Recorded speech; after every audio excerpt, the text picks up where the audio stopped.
Bine v-am găsit în primul episod dintr-o serie nouă pe care dorim să o facem de acum încolo. O să încercăm să postăm periodic, vedem pe cât o să ne iasă acest aspect. Și targetul nostru este să abordăm mai multe subiecte din domeniul de overlanding, din domeniul de mașini, pregătiri de mașini, echipamente, supraviețuire și, hai să zicem, teme conexe la acest capitol. Împreună cu mine l-am pe Florin Vancea, pe cine probabil îl știți deja din videouri pe care le-am mai postat de-a lungul timpului sau datorită palmaresului lui în era de overlanding, cățărări și supraviețuire mai ales. Da. În acest prim episod am dorit să abordăm un pic subiectul despre alegerea mașinii potrivite pentru overlanding.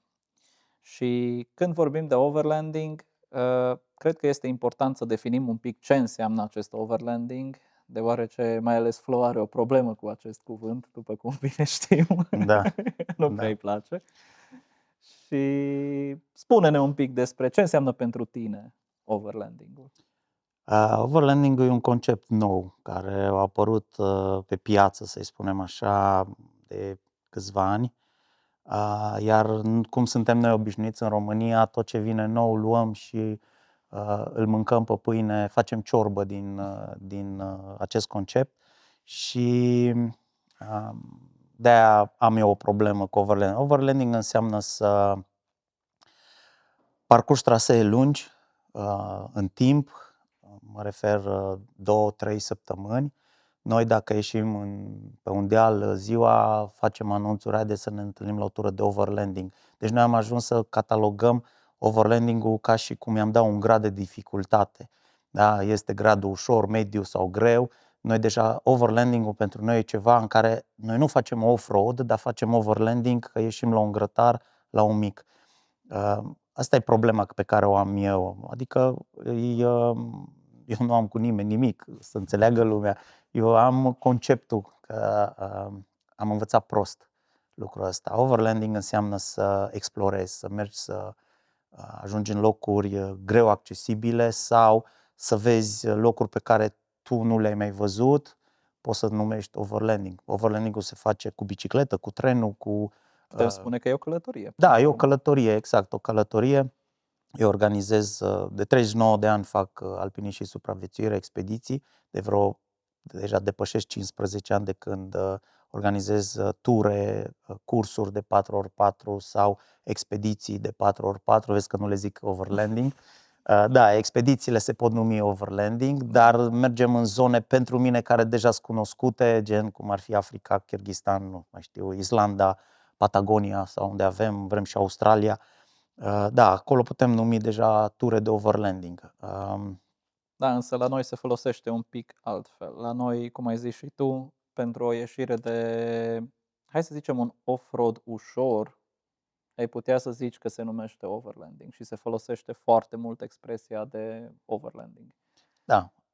Și într-un fel poate că e și bine pentru că nu se confundă cu off-road-ul extrem, care sunt într-adevăr două nișe foarte separate. Iar oamenii din exterior, când aud off-road, deja văd distrugeri, tăieri de copaci, exact. Stat cu mașina 2 ceasuri într-o mlaștină, dând față-spate. Dar și conceptul de overlanding, încă pentru cei neștiutori, încă tot în 4x4 ajungi, tot în off-road ajungi, pentru că ei te întreabă ce e la overlanding și mulți zice, păi ies cu mașina de off-road și când ai spus deja off-road, nu spui că ies cu o mașină 4x4 cu un SUV sau cu altceva, ci spui eu ies cu o mașină de off-road, deja automat cuvântul off-road pe foarte mulți îi zgârie, pentru că palmaresul în off-road, nu mă refer la competiții sau așa mai departe, ci la distrugerile care s-au făcut, s-au filmat, s-au pus pe toate canalele de social media și de acolo ni se trag ponoasele. Da? Și noi ajungem cu mașinile când facem ture de 3 zile, să spunem de overlanding, apropo de asta, ajungem să trecem prin mlaștini sau să trecem prin zone greu accesibile. E inevitabil la o ieșire. dar nu stăm să distrugem, nu stăm să lăsăm mizerii sau așa mai departe în Și nu zonele. te bagi expre neapărat Exact, acolo pentru exact. doar de dragul de a forja mașinile, Exact. ci poate că chiar trebuie să treci o zonă care, cum Da. natura e afectată, poți să dai de un noroi care să zici că e un noroi de 20 de metri și te chinui 2 ore să treci de el. Exact. Acum, știi cum e? Trebuie să recunoaștem că am fi ipocriți dacă n-am recunoaște că avem mașinile preparate și când vezi câte o zonă de aia cam te mănâncă în palme, dar te abții. Trebuie să recunoaștem vezi. lucrul ăsta pentru că vrei și tu să vezi ce poate mașina. Corect. Dar când știi că distrugi mediul și când știi că autorizația ta, cum avem noi pe firmă, autorizațiile de intrări în tot felul de situri sau parcuri sau așa, tu trebuie să respecti ce ai primit. Înțelegi? Nu te-a pus să distrugi. Plus că, făcând turele, tu îi duci pe oameni să și vadă frumusețile.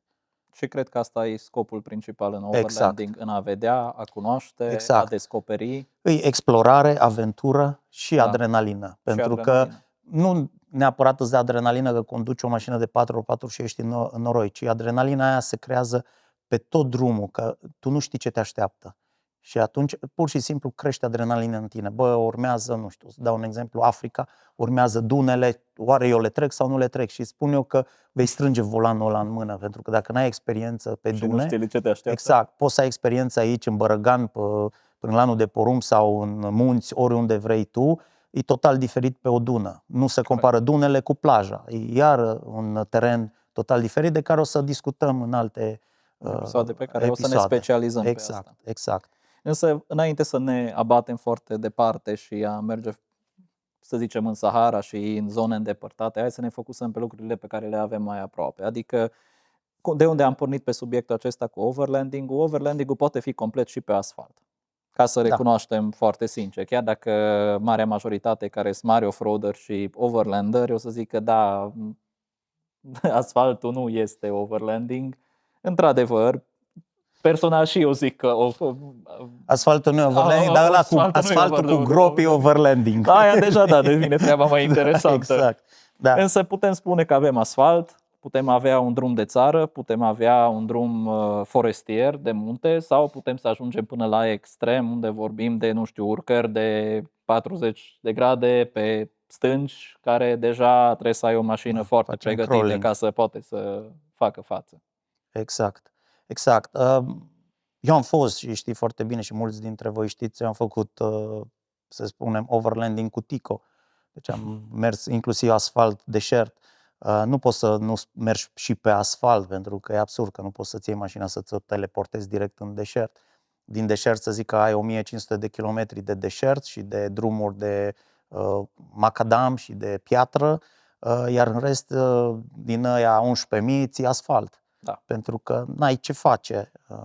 În Europa, de pildă, nici nu mai poți să faci overlanding cum trebuie decât ce-o mai rămas în Europa de Est și țările nordice, care mai poți intra prin taiga. Adevărul că și drumurile de taiga pe care mergem și încerc să căutăm drumuri cât mai grele și legale, bineînțeles, în Finlanda sau Norvegia sau Suedia, și drumurile sunt mai bune decât asfaltul nostru. Adică vedem la competițiile de VRC care se duc la ei cum merg mașinile pe acolo, adică sunt impecabile. Care mergi cu 200 la oră exact, știi? Drum, na. Exact. No. Deci, în afară de peisajele care ți le oferă zona respectivă, poți să spui că ești tot la fel, faci overlanding ca și pe asfalt. Da. Deci pe acolo mă duc cu Tico sau că mă duc cu o mașină 4x4, la fel. Deci la fel.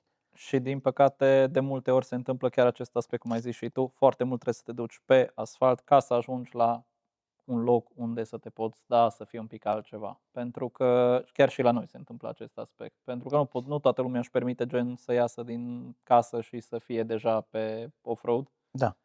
Și asta înseamnă că dacă ai o mașină foarte pregătită, foarte nișată pe off-road, să zicem așa, asta va veni cu destul de multe dezavantaje pe care o să le simți în momentul în care ieși pe asfalt.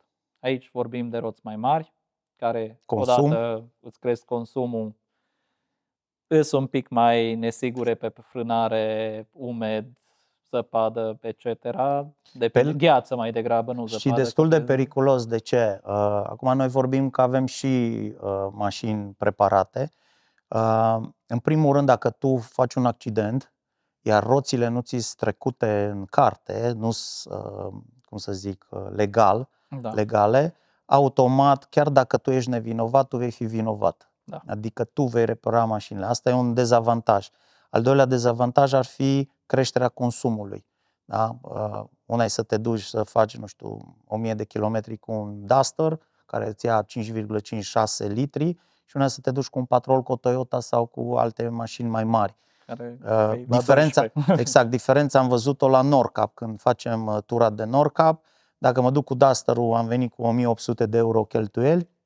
Când mergi cu un Patrol, vii cu aproape 4000 de euro cheltuieli. Deci aproape diferență de 2000 și ceva de euro cheltuieli doar pentru drum și consumabilele care le ai acolo. Da, pentru că distanțele sunt mari și se acumulează. Exact. Iar ce pot să zic, dezavantaje la mașinile acestea, avantajele mari n-are rost să le discutăm, că le știm. Știe toată lumea le știe, avantajele unor mașini preparate și mașini capabile de teren. Dezavantajul, la fel, este stresul pe care îl ai, că te oprește rarul. Înțelegi? Oriunde te duci, tu trebuie să stai, să verifici, să nu fie rarul, să nu te tragă pe dreapta, că îți găsește ba LED-ul, ba anvelopele, ba motorul modificat, ba una, ba alta. Dacă chiar vrea, găsește ceva. Bine, poți să rămâi undeva pe limita legii, da, și pe limita, în acea zonă gri, să spunem așa.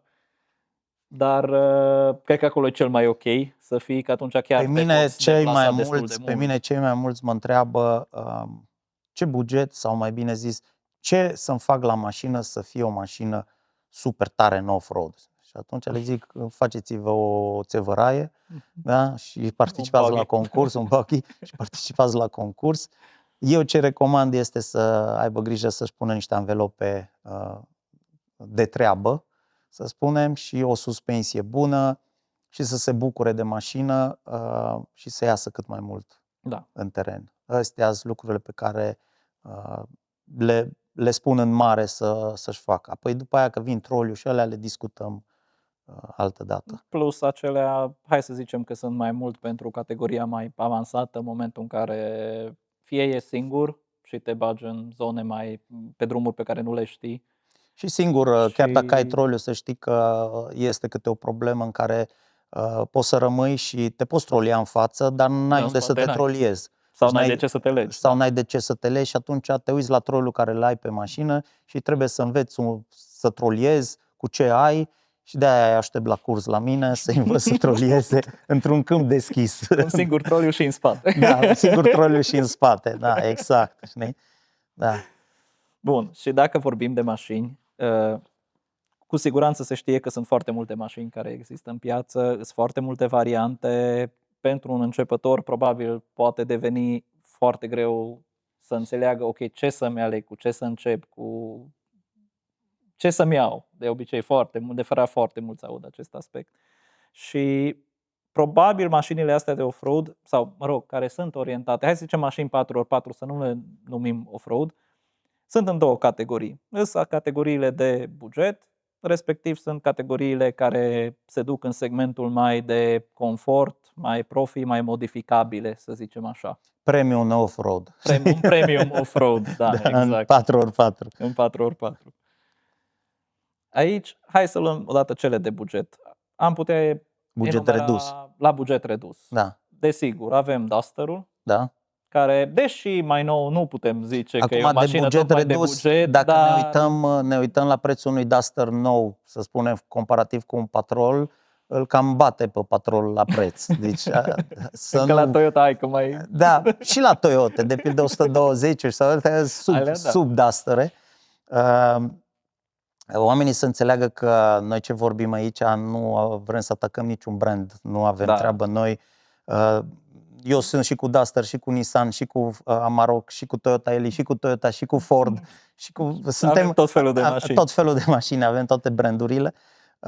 Noi vrem să discutăm un picuț despre să să înțeleagă cei care încă nu s-au apucat de așa ceva, să știe cam cum să le pună un pic în balanță. Și vorbim de buget redus, ar fi Vitara, ar fi Samuraiul, care să spunem, nu o poți numi mașină de overlanding, ci de off-road, e mașina care pe mine m-a impresionat enorm de mult. Am avut, nici nu mai știu câte bucăți de Samurai am avut. Sau ATV-ul, știi? Deci Samurai Să nu sau ATV. uităm lipsa completă de confort într-un Samurai. Da. Adică dacă ai plombe, o să-ți dai seama exact. că ai. Sau e mașina care, dacă vrei să-ți verifici pietrele la rinic, exact. le poți descoperi. Dar e o mașină în teren care se joacă. Dar Vitara, ce să mai spun? Sau Jimny-ul. Jimny-ul, da. Care iarăși e din categoria mai nouă. Da, hai să punem chiar și Duster-ul, modelele 1 și începem cu modelul 2, dar 2-ul deja îl poți pune la un buget mai mare, dar să spunem și 2-ul. Hai să zicem un RAV4. RAV4, care le poți folosi. Ce am mai văzut că mai folosește lumea, 4x4 e Skoda Yeti, am văzut că mai folosesc Lada Niva. Acum, dacă stăm să enunțăm pe toate... Da, ar fi o listă mult ar fi o listă, lungă, dar o listă hai să zicem destul. că asta e pentru cine se uită la video de aici poate să-și ia o idee cam, ok, cam în ce direcție mă pot duce. Da, și dar sunt mașini care, de pildă Suzuki sau Lada Niva, nu sunt mașini atât de folositoare în overlanding. Pentru că sunt mașini destul de mici și te vei chinui, adică tot va fi în ea un depozit, va fi, nu știu, ca și cum ar fi o mobilă pe roți. Și atunci vorbim tot la low budget, ar fi Nissan Navara, adică cele cu benă mai vechi, care le poți folosi pentru overlanding și ture, să spunem, de 4x4 mai greuțe, așa, în care le poți băga fără nicio jenă. Celelalte Vitara și așa, alea se vor juca în teren, pentru că sunt mașini scurte, iar în teren, în off-road, ele se joacă, adică e plăcerea lor, sunt largul lor acolo. Și să nu uităm nici de capacitatea de încărcare, că de obicei și asta trebuie luat în considerare, pentru că de obicei mașinile mici nu au o capacitate de încărcare foarte mare sau au chiar foarte mică, adică s-ar putea ca o mașină să nu-ți permită, de exemplu, să pui un cort pe mașină sau o marchiză pe mașină. Chiar și o marchiză la anumite modele e cam la limită, pentru că nu au fost niciodată proiectate pentru așa ceva. Și atunci, dacă intenționezi, de exemplu, știi că o să îți dorești un cort de plafon pe viitor, s-ar putea să fie esențial să te uiți un pic la ce înseamnă roof load rating, adică încărcarea plafonului, pentru a alege un model care după aceea să poți să pui și un cort pe el. Exact. Acum, dacă ne uităm pe segmentul ălalt, unde sky's the limit, cum se zice, acolo fiecare cât are în buzunar, cât scrie pe cardul lor, da, pot să-și aleagă. Începem cu cei nou acum. Stăteam odată și vorbeam împreună, ok, hai să eliminăm Toyota Land Cruiser-ul vechi și Nissan Patrol-ul vechi și Land Rover-ul vechi și toate. Cu ce am putea rămâne pe piață acum, de pildă, cu ce se fabrică? Și ar fi Wrangler-ul, ar fi Grenadierul, ar fi pick-up-urile care mai sunt, așa, ar fi Defender-ul nou. Cam astea ar fi... Și Toyota. Da, și Toyota, modelele lor. Dar dacă ne uităm foarte atenți la toate îs pline de electronice în ele. Și aici e o mare problemă, pentru că am văzut cazuri în care inclusiv Grenadier, care stă în service și 6 luni au stat, Defender-ul care a fost cu noi în Africa, cred că aproape un an au stat în service, mașina, din cauza că deja sunt făcute mult mai slabe, indiferent că se investește și prețurile sunt mari, arată bine, confort, îți dă gadgeturi, numai că nu-ți face masaj în scaun, dar sunt care au și au masaj în scaun, nu știu, nu te tunde când conduci, îi spui ce freză vrei și așa mai departe, dar eu aș prefera o Toyota un 80, aș prefera un Y60. Acum, pentru mine știți că mie îmi plac mașinile vechi. Da. Știi, eu sunt mai old school, de-aia prefer un Tico în loc de, nu știu, altă mașină cu care să mă duc într-o expediție. Lui nu-i trebuie aer condiționat. Da, exact. Am avut în Africa, în Africa în patrol aveam 59 de grade în mașină, da? Și băieții din spate erau cu un fejeu în spate și îmi scoteau din frigider câte o apă rece, îmi dădea să beam și în 5 minute le dădeam prin stație care vrea apă pentru cafea sau ceai, că deja era încălzită apa. Da.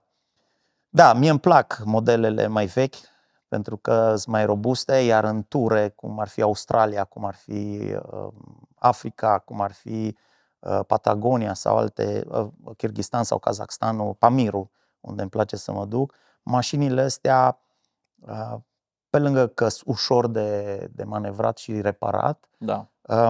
îți dă o siguranță. Cel puțin pentru mine. Poate pentru alții spun, bă, mie mi oferă, nu știu, grenadierul mi oferă o siguranță că s-o investit și am dat atâția bani. Dar când ți se aprinde pomul de Crăciun în bord, Deși probabil sunt mai rezistente decât marea majoritate. Adică cele care, cum e de exemplu Grenadierul sau cum de exemplu pot să zic eu personal, e modelul nou de Ranger, au fost un pic proiectate către off-road. Adică s-a gândit, sunt multe lucruri proiectate către un pic. Deci nu, da. dacă chiar le duci în extrem, s-ar putea să, cum zice Flo, să-ți apară pomul de Crăciun la un moment dat și să începi să ai probleme serioase și să nu mai poți să te duci mai departe, mai ales dacă nu ai un tester. Un caz concret ar fi, de exemplu, Defenderul, care știu din experiențe că în momentul în care îți dă o eroare, tu nu mai poți să scoți eroarea aia decât cu testerul de fabrică și trebuie să ai conexiune la internet. Care, dacă ești undeva avem foarte bine avem Starlink-ul cu noi atunci cam trebuie să ai un Starlink cu tine, că altfel... Da. Deci sunt anumite aspecte care, bine, și la o mașină veche, deci din moment ce mașina este veche, o să ai probleme tipice de mașină veche. O să ai probleme cu rugina, o să ai probleme cu uzura, o să ai probleme care, deci nici acolo nu e safe. Inclusiv cu motorul poți să ai probleme. Și cu motorul, știi? Desigur. Da. Că are o vârstă, are niște kilometri. Da. Nu o să desfaci motorul fiecare an bucățele să îl refaci, că înseamnă că ești la buget de mașină nouă. Da, așa e. Am uitat să zicem de Ford Bronco, care au apărut pe piață. Exact. E acolo. Wrangler-ul n-are rost să mai discutăm, că e o mașină care deja... Și cunoscută. Da, și cunoscută și deja super testată de atâția ani și...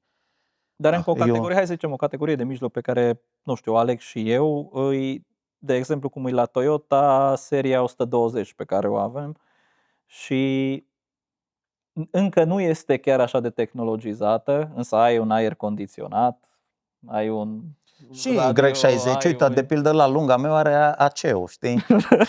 Deci, la vechi, adică la scurtul? Da, la scurtul are AC, dacă lași geamurile, intră AC-ul pe o parte și iese pe aia parte din mașină, știi? Deci sunt anumite, adică și mai bine izolată, mașina nu e chiar așa de agricolă ca și, de exemplu, o Toyota 80.